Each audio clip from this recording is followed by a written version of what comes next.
तो इस बारे में आपको क्या कहना है? और मुझे यह लग रहा था कि कम उम्र के बावजूद मैं बहादुरी से बातें कर रहा था।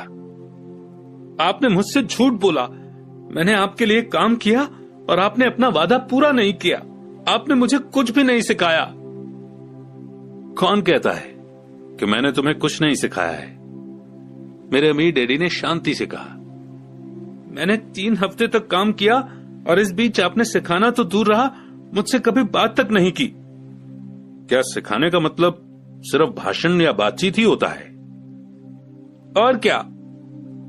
इस तरह से वो तुम्हें स्कूल में सिखाते हैं, पर जिंदगी तुम्हें इस तरह नहीं सिखाती। और मेरा मानना यह है कि जिंदगी सबसे बढ़िया टीचर होती है। ज्यादातर वक्त जिंदगी आपसे बातें नहीं करती, ये एक तरह से आपको धक्का देती है। हर धक्के के जरिए जिंदगी आपसे कहती है, जाग जाओ, मैं तुम्हें कुछ सिखाना चाहती हूं। यह आदमी कैसी बेसिर पैर की बातें कर रहा है? मैंने अपने आप से पूछा। जिंदगी अगर मुझे धक्का देती है तो इसका मतलब कि जिंदगी मुझसे बातें करती है। अब मैं जान चुका था कि मुझे यह काम तुरंत छोड़ देना चाहिए। मैं किसी ऐसे आदमी से बातें कर रहा था जो पागल था और जिसे ताले में बंद रखे जाने की जरूरत थी। अगर तुम जिंदगी के सबक सीखते हो तो इससे तुम्हें बहुत फायदा होगा। अगर तुम ऐसा नहीं करते हो तो जिंदगी तुम्हें लगातार धक्के देती रहेगी। लोग 2 चीजें करते हैं। कुछ लोग जिंदगी के धक्कों को सहन करते चले जाते हैं, बाकी लोग गुस्सा हो जाते हैं। वो बाकी लोगों से गुस्सा होने लगते हैं, जैसे कि अपने बॉस से, अपने काम से, अपनी पत्नी या पति से। वो ये नहीं जानते कि जिंदगी उन्हें धक्का दे रही है। मैं नहीं जानता था कि वो किस बारे में बात कर रहे थे। जिंदगी हम सबको धक्के मारती है।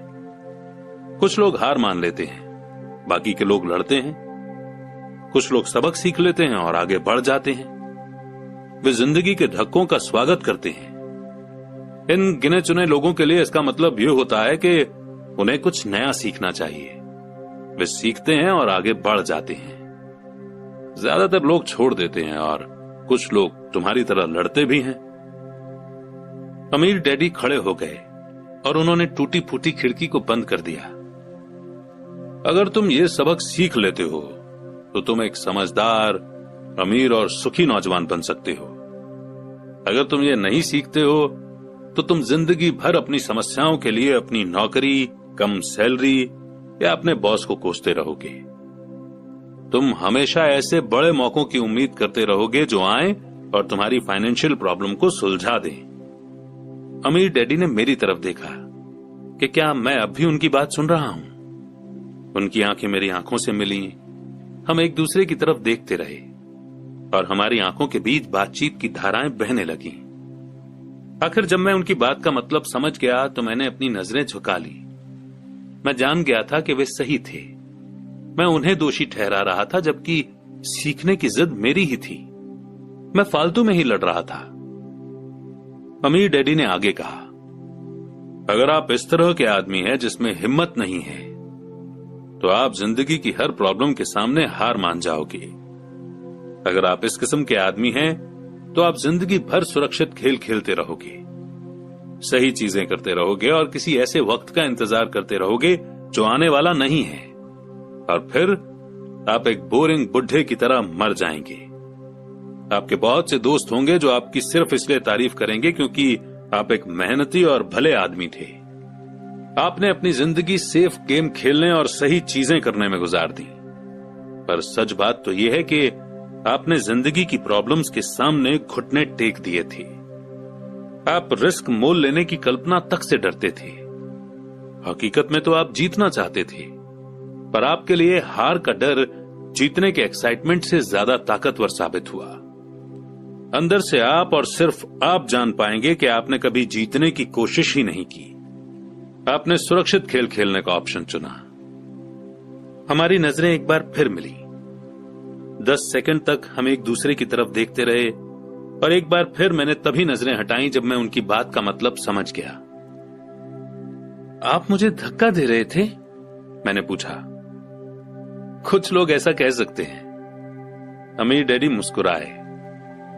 मैं तो यही कहूंगा कि मैं तुम्हें जिंदगी का स्वाद चखा रहा था। कैसा स्वाद? मैंने पूछा। मैं अब भी गुस्सा था, पर अब मेरी जानने की इच्छा भी जाग गई थी और अब मैं सीखने के लिए भी तैयार था। तुम दोनों ऐसे पहले लोग हो जिन्होंने मुझसे पैसे बनाने की कला सीखने की रिक्वेस्ट की है। मेरे पास 150 से भी ज्यादा एम्प्लॉइज हैं, पर उनमें से एक ने भी मुझसे पैसा कमाने की कला के बारे में कभी नहीं पूछा। वे मुझसे नौकरी मांगते हैं, सैलरी मांगते हैं, पर पैसा बनाने की कला नहीं सीखना चाहते। तो ज्यादातर लोग इसी तरह अपनी जिंदगी के सबसे बेहतरीन साल पैसे के लिए काम करने में बर्बाद कर देंगे और आखिर तक ये कभी समझ ही नहीं पाएंगे कि दरअसल वे किसके लिए काम कर रहे हैं। मैं पूरा ध्यान लगाकर उनकी बात सुनता रहा। तो जब माइक ने मुझसे कहा कि तुम पैसा कमाने की कला सीखना चाहते हो, तो मैंने एक ऐसा कोर्स तैयार किया जो असली जिंदगी के करीब था। मैं बोलते बोलते थक जाता, पर तुम कभी मेरी बात का मतलब नहीं समझ पाते।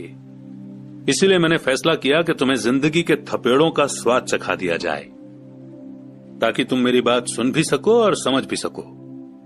इसी कारण मैंने तुम्हें 1 घंटे के 10 सेंट दिए थे।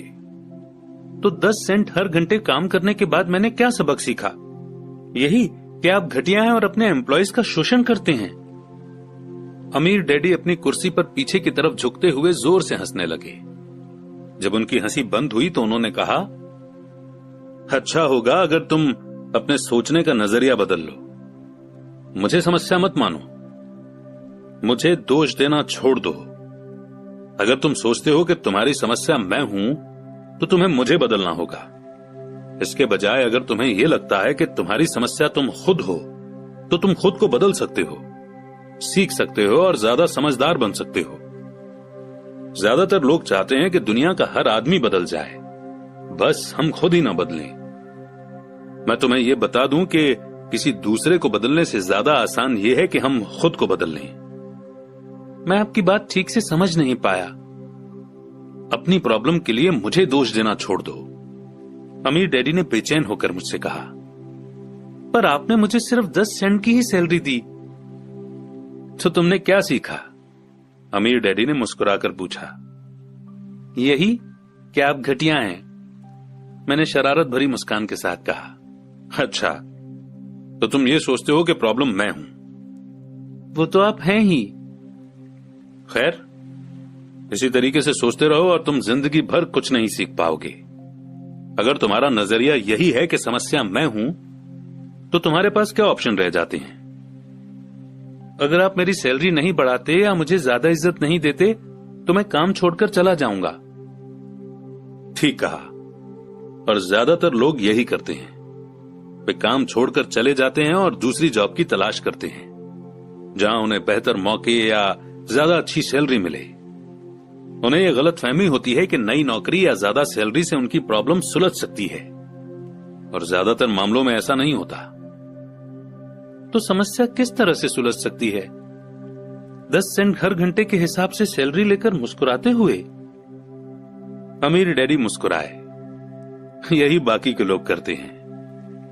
वे ये जानते हुए भी कम सैलरी में काम करते हैं, क्योंकि नौकरी छूट जाने पर उनका और उनके परिवार का पेट कैसे भरेगा। इसलिए मन महसूस कर वे नौकरी करते हैं और ये सोचकर सैलरी बढ़ने का इंतजार करते हैं कि ज्यादा पैसा आने से समस्या सुलझ जाएगी। ज्यादातर लोग ऐसा ही सोचते हैं और कड़ी मेहनत करते हुए दूसरी नौकरी भी कर लेते हैं, पर उसमें भी उन्हें सैलरी कम ही मिलती है। मैं फर्श को घूरता रहा। अब मैं अमीर डैडी के सबक को समझने लगा था। मुझे ये एहसास हो गया था कि यही जिंदगी का स्वाद है। आखिरकार मैंने ऊपर की ओर देखा और अपना सवाल दोहराया। तो फिर यह समस्या किस तरह सुलझेगी? इस सवाल के जवाब में अमीर डैडी ने मुझे वो बेशकीमती नजरिया दिया जो उन्हें अपने एम्प्लॉइज और मेरे गरीब डैडी से अलग करता था, और जिसकी बदौलत वे हवाई के सबसे अमीर आदमी बनने वाले थे, जबकि मेरे पढ़े लिखे गरीब डैडी जिंदगी भर पैसों की तंगी से जूझने वाले थे। ये एक अद्भुत नजरिया था जिसने मेरी जिंदगी का नक्शा ही बदल दिया। अमीर डैडी ने मुझे बार बार यह नजरिया याद दिलाया, जिसे मैं पहला सबक कहूंगा। गरीब और मिडिल क्लास लोग पैसे के लिए काम करते हैं, अमीरों के लिए पैसा काम करता है। मेरे गरीब डैडी ने जो एजुकेशन मुझे दी थी, शनिवार की उस खुशनुमा सुबह में मैं उससे बिल्कुल अलग नजरिया सीख रहा था। 9 साल की उम्र में मैं ये समझ गया था कि दोनों ही डैडी चाहते थे कि मैं सीखूं। दोनों ही डैडी मुझे पढ़ने के लिए मोटिवेट करते थे। फर्क सिर्फ इतना था कि दोनों के सुझाए सब्जेक्ट अलग अलग थे। मेरे पढ़े लिखे डैडी चाहते थे कि मैं वही करूं जो उन्होंने किया। बेटे, मैं चाहता हूं कि तुम मेहनत से पढ़ो, अच्छे नंबर लाओ ताकि तुम्हें किसी बड़ी कंपनी में स्टेबल जॉब मिल सके। और ये अच्छी तरह देख लो कि इसमें बहुत सारे दूसरे फायदे हों। मेरे अमीर डैडी चाहते थे कि सबक मुझे जीवन भर उनके मार्गदर्शन में सीखना था, न कि किसी क्लासरूम में। मेरे अमीर डैडी ने पहला सबक जारी रखा। मैं खुश हूं कि तुम 10 सेंट हर घंटे के हिसाब से काम करने पर गुस्सा हो गए। अगर तुम गुस्सा नहीं हुए होते और तुम ऐसा खुशी खुशी करते रहते तो मैं तुमसे साफ कह देता कि मैं तुम्हें नहीं सिखा सकता। ये जान लो कि सच्ची एजुकेशन में एनर्जी, स्ट्रांग इमोशन और जबरदस्त इच्छा की जरूरत होती है। गुस्सा उस फॉर्मूले का एक बहुत बड़ा हिस्सा है, क्योंकि स्ट्रांग इमोशन में गुस्सा और प्रेम मिला हुआ होता है। जब पैसे की बात आती है तो ज्यादातर लोग सुरक्षित रास्ता खोजते हैं, इसीलिए स्ट्रांग इमोशन उन्हें रास्ता नहीं दिखा पाते। उन्हें रास्ता दिखाता है उनका डर। तो क्या इसलिए वे कम सैलरी पर काम करने के लिए राजी हो जाते हैं? हां, कुछ लोग कहते हैं कि मैं लोगों का शोषण करता हूं, क्योंकि मैं उन्हें उतनी सैलरी नहीं देता जितनी उन्हें प्लांटेशन या गवर्नमेंट की तरफ से मिलती है। मैं यही कहना चाहता हूं कि लोग खुद अपना शोषण करते हैं। डरते वे हैं, मैं नहीं। पर क्या आपको नहीं लगता कि आपको उन्हें ज्यादा सैलरी देनी चाहिए? मुझे ज्यादा देने की जरूरत ही नहीं है, और इसके अलावा ज्यादा पैसा मिलने से उनकी समस्या नहीं सुलझेगी। अपने डैडी को ही देख लो, वे बहुत सा पैसा कमाते हैं और फिर भी वे अपने बिल नहीं चुका पाते। दुनिया में ऐसे बहुत से लोग हैं जिन्हें अगर ज्यादा पैसा मिल जाए तो वे ज्यादा कर्ज में डूब जाएंगे। तो इसी कारण आपने मुझे 10 सेंट हर घंटे की सैलरी दी, मैंने मुस्कुराते हुए कहा। यह सबक का हिस्सा था। बिल्कुल सही। देखो, तुम्हारे डैडी स्कूल गए और उन्होंने बहुत बढ़िया एजुकेशन इसलिए हासिल की ताकि उन्हें अच्छी सैलरी वाला जॉब मिल सके, जो उन्हें मिल गई। पर आज भी उनके पास पैसे की तंगी है। ऐसा इसलिए है क्योंकि उन्होंने स्कूल में पैसे के बारे में कुछ भी नहीं सीखा। और सबसे बड़ी बात यह है कि वे पैसे के लिए काम करने में भरोसा करते हैं। और आप नहीं करते? नहीं, सच पूछा जाए तो बिल्कुल नहीं। अगर तुम पैसे के लिए काम करना सीखना चाहते हो तो स्कूल में ही रहो। यह सीखने के लिए उससे बढ़िया जगह कोई नहीं है। पर अगर तुम ये सीखना चाहते हो कि पैसा तुम्हारे लिए किस तरह काम करे, तो ये मैं तुम्हें सिखा सकता हूं, पर तभी जब तुम सीखना चाहो। क्या हर कोई ये नहीं सीखना चाहता? मैंने पूछा। नहीं, सिर्फ इसलिए क्योंकि पैसे के लिए काम करना ज्यादा आसान है, खासकर तब जब पैसे के बारे में आपकी बेसिक भावना डर हो। मैं समझ नहीं पाया, मैंने त्योरियां चढ़ाकर कहा। उसकी चिंता फिलहाल मत करो। अभी इतना ही समझ लो कि डर के कारण ही ज्यादातर लोग अपनी जॉब कर रहे हैं। अपने बिल न चुका पाने का डर, जॉब से निकाल दिए जाने का डर, खुद के पास काफी पैसा न होने का डर, एक बार फिर से शुरू करने का डर। ये किसी बिजनेस को सीखने और पैसे के लिए काम करने की कीमत है। ज्यादातर लोग पैसे के गुलाम बन जाते हैं और फिर वे अपने बॉस पर अपनी भड़ास निकालते हैं। तो आपकी नजर में पैसे से अपने लिए काम करवाना एक बिल्कुल अलग मुद्दा है? बिल्कुल, अमीर डैडी ने जवाब दिया, बिल्कुल। शनिवार की उस खुशनुमा सुबह हवाई में हम लोग चुपचाप बैठे रहे। मेरे दोस्त उस समय लिटिल लीग बेसबॉल गेम शुरू कर ही रहे होंगे, पर किसी वजह से मैं खुश था कि मैंने 10 सेंट हर घंटे के हिसाब से काम करने का फैसला किया था। मुझे लगा था कि मैं कुछ ऐसा सीखने जा रहा था जो मेरे दोस्त स्कूल में कभी नहीं सीख पाएंगे। सीखने के लिए तैयार? अमीर डैडी ने पूछा। बिल्कुल, मैंने दांत निकालकर कहा, मैंने अपना वादा निभाया है। मैंने तुम्हें दूर बैठे बैठे भी सिखाया है। 9 साल की उम्र में तुम्हें इस बात का पता चल चुका है कि पैसे के लिए काम करना कैसा होता है।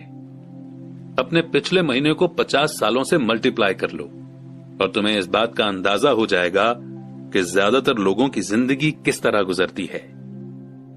मैं समझ नहीं पाया। जब तुम मुझसे मिलने के लिए लाइन में इंतजार कर रहे थे तो तुम्हें कैसा लग रहा था? एक बार नौकरी के लिए और दूसरी बार सैलरी बढ़वाने के लिए? भयानक, मैंने कहा।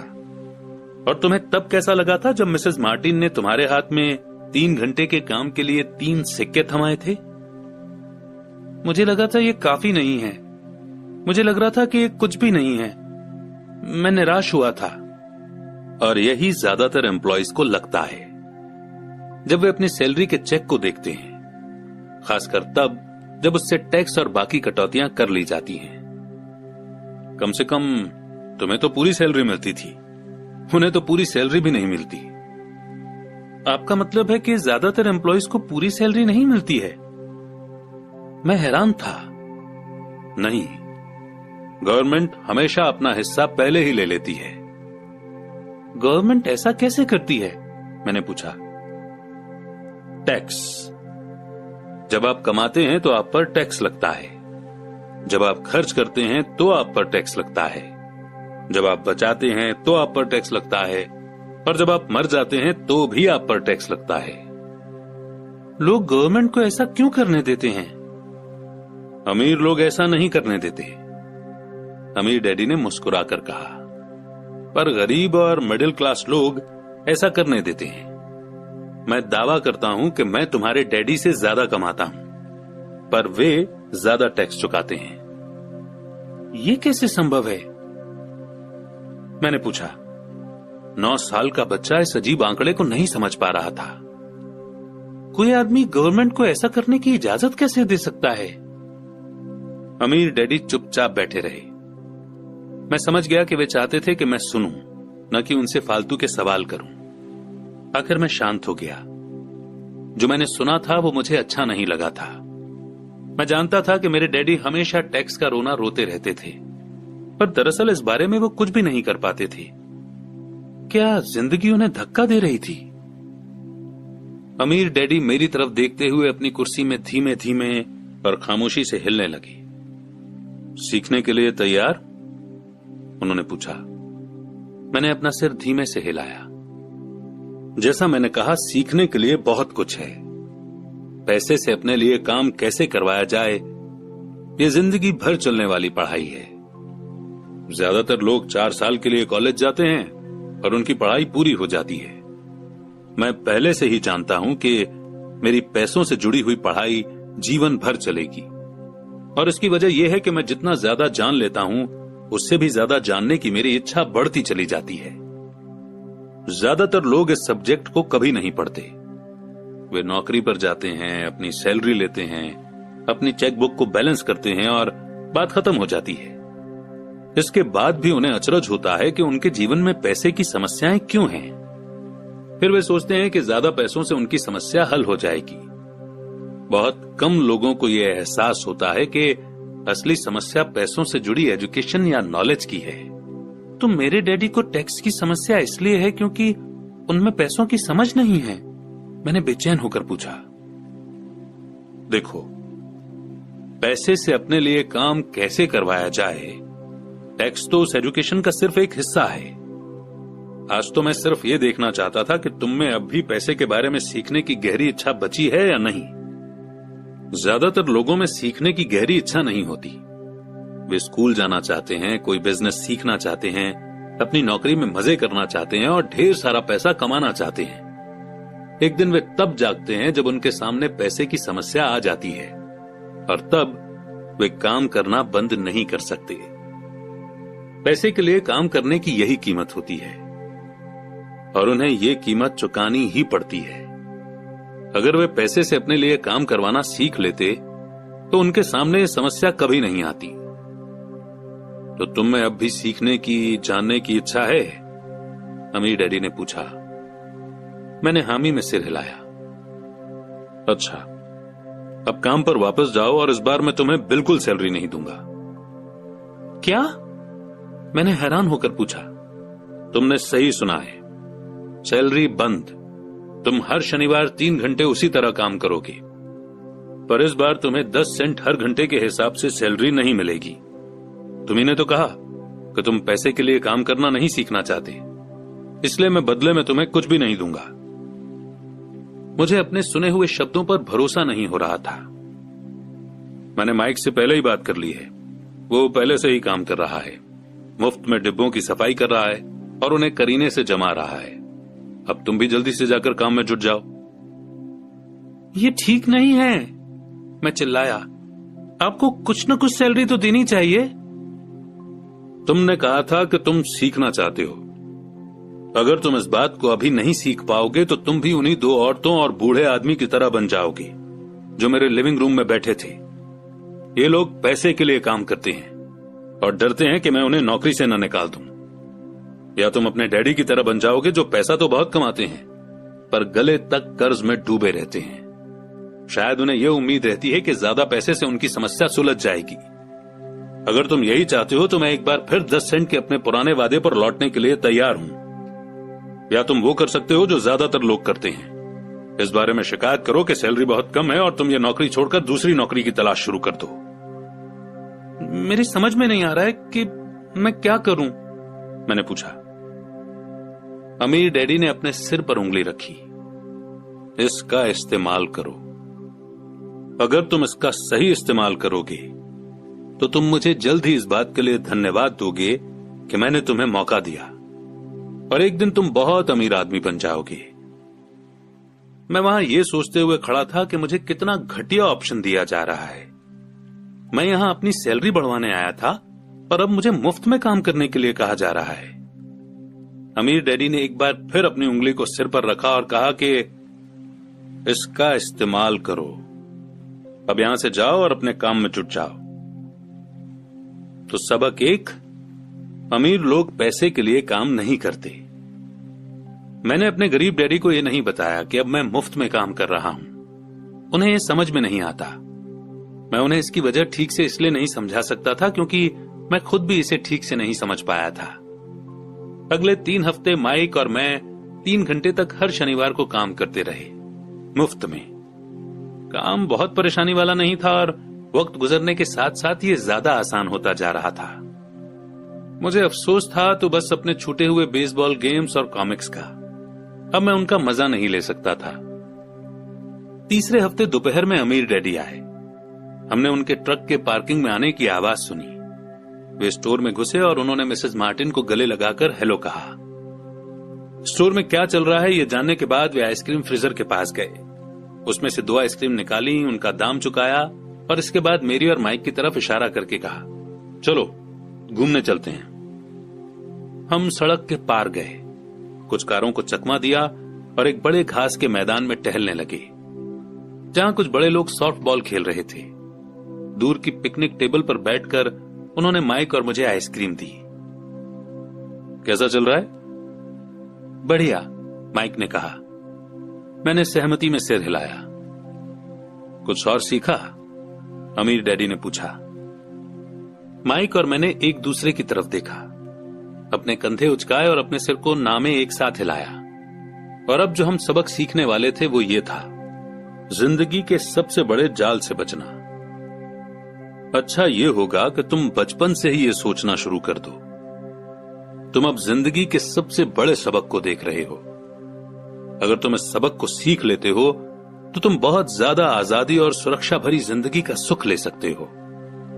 अगर तुम ये सबक नहीं सीख पाते हो तो तुम भी मिसेस मार्टिन और इस पार्क में खेल रहे ज्यादातर लोगों की तरह ही बन जाओगे। वे बहुत ज्यादा मेहनत करते हैं पर उसके बदले में उन्हें बहुत कम पैसे मिलते हैं। वे नौकरी की सुरक्षा के मोह में फंसे रहते हैं। हर साल मिलने वाली 3 हफ्ते की छुट्टियों और 45 साल तक काम करते रहने के बाद मिलने वाली थोड़ी सी पेंशन का सपना देखते रहते हैं।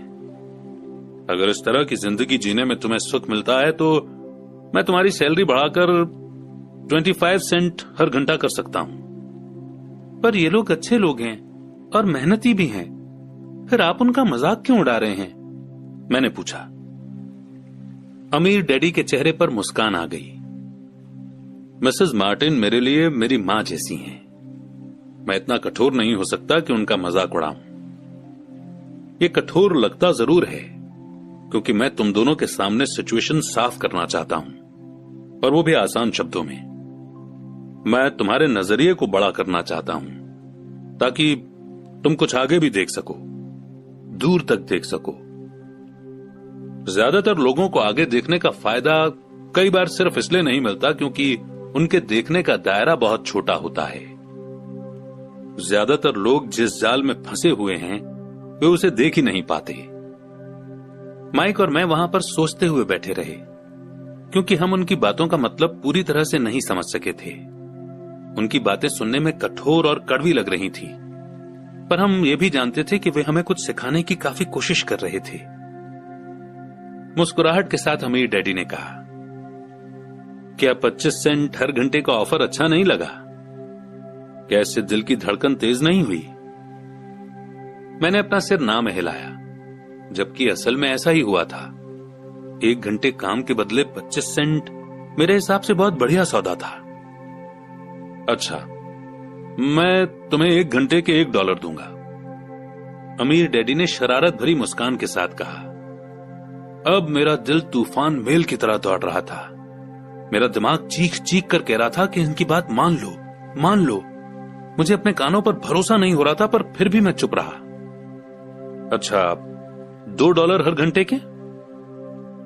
मुझे ऐसा लगा जैसे मेरे छोटे से 9 साल के पुराने दिमाग में किसी ने बम फोड़ दिया हो। 1956 में $2 हर घंटे की कमाई मुझे दुनिया का सबसे अमीर बच्चा बना देती। मैं इतना सारा पैसा कमाने की कल्पना भी नहीं कर सकता था। मैं हां कहना चाहता था। मैं सौदा पक्का करना चाहता था। मुझे नई साइकिल दिख रही थी, नए बेसबॉल के ग्लव्स दिख रहे थे। मेरे पास कड़क नोट देखकर मेरे दोस्तों की जलन और तारीफ भी मुझे साफ दिख रही थी। सबसे बड़ी बात तो यह थी कि जिम्मी और उसके अमीर दोस्त मुझे फिर कभी गरीब नहीं कह सकते थे। पर किसी वजह से मैं खामोश खड़ा रहा। हो सकता है कि मेरे दिमाग में गर्मी बढ़ जाने से उसका फ्यूज उड़ गया हो, पर मन ही मन मैं $2 हर घंटे का ऑफर मानने के लिए बेताब था। आइसक्रीम पिघल चुकी थी और मेरे हाथ पर बह रही थी। आइसक्रीम की डंडी खाली थी और इसके नीचे वेनिला और चॉकलेट के टुकड़े थे जिसके मजे चींटियां ले रही थी। अमीर डैडी हम दोनों बच्चों को देख रहे थे जो आंखें फाड़कर और खाली दिमाग से उन्हें घूर रहे थे। उन्हें मालूम था कि वे हमारा टेस्ट ले रहे हैं और वे ये भी जानते थे कि हमारे दिल का एक कोना उस ऑफर को मानने के लिए बेताब हो रहा होगा। वो जानते थे कि हर इंसान की आत्मा का एक हिस्सा कमजोर और जरूरतमंद होता है जिसे खरीदा जा सकता है, और वो ये भी जानते थे कि हर इंसान की आत्मा का एक हिस्सा मजबूत और पक्के इरादों वाला होता है जिसे कभी नहीं खरीदा जा सकता। असली सवाल यह था कि इनमें से कौन सा हिस्सा ज्यादा ताकतवर है। उन्होंने अपनी जिंदगी में हजारों लोगों की परीक्षा ली थी। जब वे नौकरी मांगने के लिए आए लोगों का इंटरव्यू लेते थे तो वे हर बार आत्माओं की परीक्षा लेते थे। अच्छा, $5 हर घंटे? अचानक मेरे अंदर शांति छा गई। कुछ था जो बदल गया था। ऑफर बहुत ही बड़ा था और मूर्खता से भरा लग रहा था। 1956 में गिने चुने लोगों को $5 हर घंटे से ज्यादा मिलता होगा। लालच खत्म हो गया था और इसकी जगह शांति ने ले ली थी।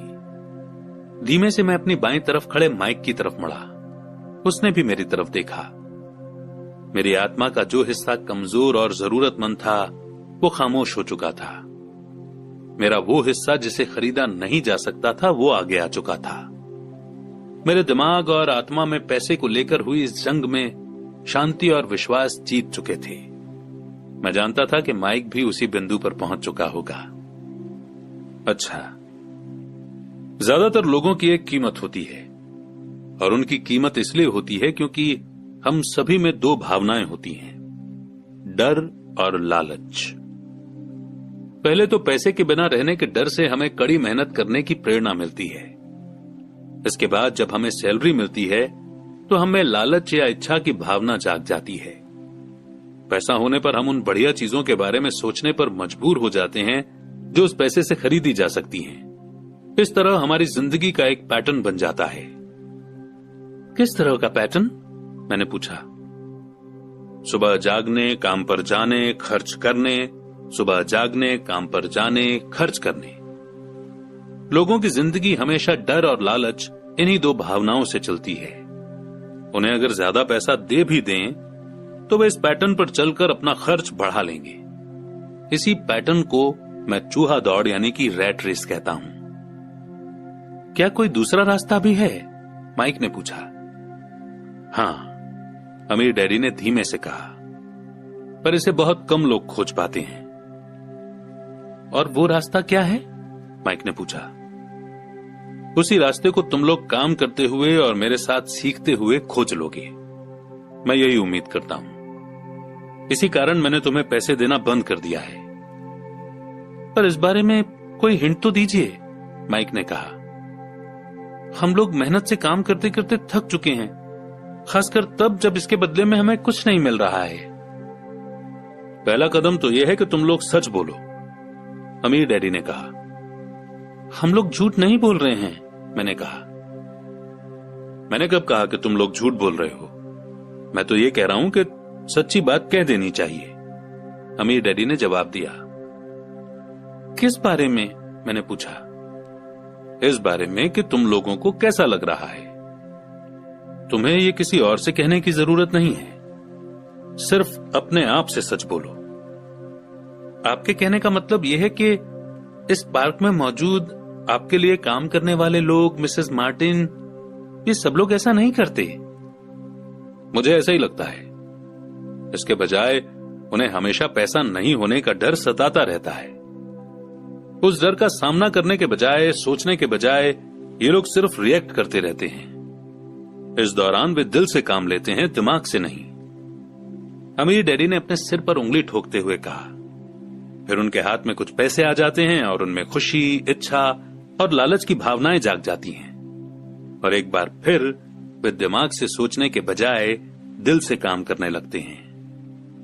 तो वे दिल से यानी अपनी भावनाओं से सोचते हैं, माइक ने कहा। बिल्कुल ठीक। वे इस बारे में सच नहीं बताते कि उन्हें कैसा लग रहा है। वे अपनी भावना से काम करते हैं और दिमाग से सोचने का कष्ट नहीं उठाते। उन्हें डर लगता है कि वे नौकरी करने जाते हैं और आशा करते हैं कि ज्यादा पैसा आने से उनका डर दूर हो जाएगा, पर ऐसा नहीं होता है। वही पुराना डर उन्हें फिर से सताने लगता है। वे फिर से नौकरी करने जाते हैं और फिर आशा करते हैं कि पैसा उनके डर को कम कर देगा, पर ऐसा नहीं होता। डर के कारण ही वे नौकरी के जाल में फंसे रहते हैं। पैसा कमाते हैं, काम करते हैं, पैसा कमाते हैं और आशा करते हैं कि डर से उनका पीछा छूट जाएगा। पर हर रोज जब वे उठते हैं तो उनका पुराना डर भी उनके साथ उठता है। वही पुराना डर करोड़ों लोगों को रात भर जगाता है और उनकी रात बहुत चिंता और परेशानी में गुजरती है। इसलिए वो उठते हैं, काम पर जाते हैं और यह आशा करते हैं कि सैलरी के चेक से उनके दिल को कुतरने वाले इस डर को वे मौत के घाट उतार देंगे। सच बात तो यह है कि पैसा उनकी जिंदगी को चला रहा है, पर वे इस बारे में कभी सच नहीं बोलते हैं। पैसे ने उनकी भावनाओं पर कब्जा कर लिया है और उनकी आत्माओं पर भी। ये कहकर अमीर डैडी खामोश हो गए ताकि उनके शब्दों में छुपा संदेश हमारे अंदर चला जाए। माइक और मैंने उनकी बातें सुनी थी, पर हम उनका मतलब पूरी तरह से नहीं समझ पाए थे। मुझे अक्सर ये हैरानी होती थी कि लोगों को ऑफिस जाने की इतनी जल्दी क्यों होती है। उन्हें अपनी नौकरी में खास मजा नहीं आता था और वे कभी खुश भी नहीं दिखते थे। फिर क्या वजह थी जो उन्हें जल्दी ऑफिस जाने के लिए मोटिवेट करती थी? जब अमीर डैडी ने देख लिया कि हम जितना समझ सकते थे हमने उतना समझ लिया है, तो उन्होंने आगे कहा, मैं ये चाहता हूं कि तुम लोग इस जाल से बचो। दरअसल मैं तुम्हें यही सिखाना चाहता हूं। मेरा मकसद तुम्हें सिर्फ अमीर बनना सिखाना नहीं है, क्योंकि अमीर बनने से समस्या नहीं सुलझेगी। अमीर बनने से समस्या नहीं सुलझेगी? मैंने आश्चर्य से पूछा। बिल्कुल नहीं। मुझे दूसरी भावना, इच्छा के बारे में अपनी बात पूरी करने दो। कुछ लोग इसे लालच कहते हैं। पर मैं इसे इच्छा कहना ज्यादा पसंद करता हूं। यह बुरा नहीं है कि हम किसी बेहतर, ज्यादा सुंदर, ज्यादा सुखद या रोमांचक चीज की इच्छा रखें। लोग इच्छा होने की वजह से भी पैसे के लिए काम करते हैं। उन्हें सुख के लिए भी पैसों की जरूरत होती है, क्योंकि वे मानते हैं कि पैसे से सुख खरीदा जा सकता है। पर पैसा जो खुशी देता है वो अक्सर पल भर की होती है। उन्हें ज्यादा खुशी, ज्यादा आनंद, ज्यादा आराम या ज्यादा सुरक्षा हासिल करने के लिए और ज्यादा पैसे की जरूरत होती है। इसीलिए वे काम करते रहते हैं और ये सोचते रहते हैं कि पैसा डर और लालच से परेशान उनकी आत्माओं को शांत कर देगा। पर पैसा ये काम नहीं कर सकता। अमीर होने के बाद भी नहीं? माइक ने पूछा। हां, अमीर होने के बाद भी नहीं।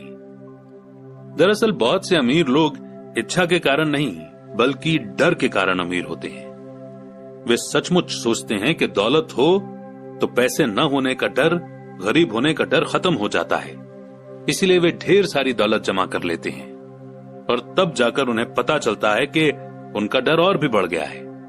उन्हें अब इसके खोने की चिंता सताने लगती है। मैं ऐसे दोस्तों को जानता हूं जो बहुत सा पैसा होने के बाद भी काम में जुटे रहते हैं। मैं ऐसे लोगों को भी जानता हूं जिनके पास आज करोड़ों की दौलत है, पर वे आज उससे भी ज्यादा चिंतित और परेशान हैं जितने वे अपने गरीबी के दिनों में थे। उन्हें इस बात का डर है कि वे अपनी सारी दौलत खो देंगे। अमीर बनने से पहले जो डर उन्हें सता रहे थे, वे अमीर होने के बाद और भी बढ़ गए हैं। दरअसल उनकी आत्मा का कमजोर और जरूरतमंद हिस्सा अब और तेजी से चीख रहा है। वे अपने आलीशान बंगलों, शानदार कारों और उस ऐशो आराम की जिंदगी को नहीं खोना चाहते जो पैसे से खरीदी गई हैं। वे इसी चिंता में घुलते रहते हैं कि अगर वे कंगाल हो गए तो उनके दोस्त क्या कहेंगे। इसी चिंता की वजह से कई लोग तो न्यूरोटिक और फ्रस्ट्रेट हो चुके हैं। हालांकि वे अमीर दिखते हैं और उनके पास पहले से ज्यादा पैसा है। तो क्या गरीब आदमी ज्यादा सुखी होता है? मैंने पूछा। नहीं, मेरे हिसाब से तो नहीं होता। पैसे से दूर रहना भी उतना ही बड़ा पागलपन है जितना कि उसके पीछे भागना। उसी समय कस्बे का एक पागल आदमी हमारी मेज के पास से गुजरा और कूड़ेदान के पास रुककर उसमें कुछ ढूंढने लगा, जैसे उसे किसी ने समझाकर भेजा हो। चर्चा के इस मोड़ पर हम तीनों उसकी हरकतों को दिलचस्पी के साथ देख रहे थे, जबकि इससे पहले हमने उसे नजरअंदाज कर दिया होता। अमीर डैडी ने अपने पर्स में से $1 निकाला और उस पागल बूढ़े को अपने पास आने का इशारा किया। पैसा देखते ही वो तुरंत चला आया। उसने पैसे लिए और अमीर डैडी को ढेर सारी दुआएं दी और अपनी अच्छी किस्मत पर खुश होकर वो जल्दी से चला गया। इसमें और मेरे ज्यादातर एम्प्लॉइज में बहुत फर्क नहीं है।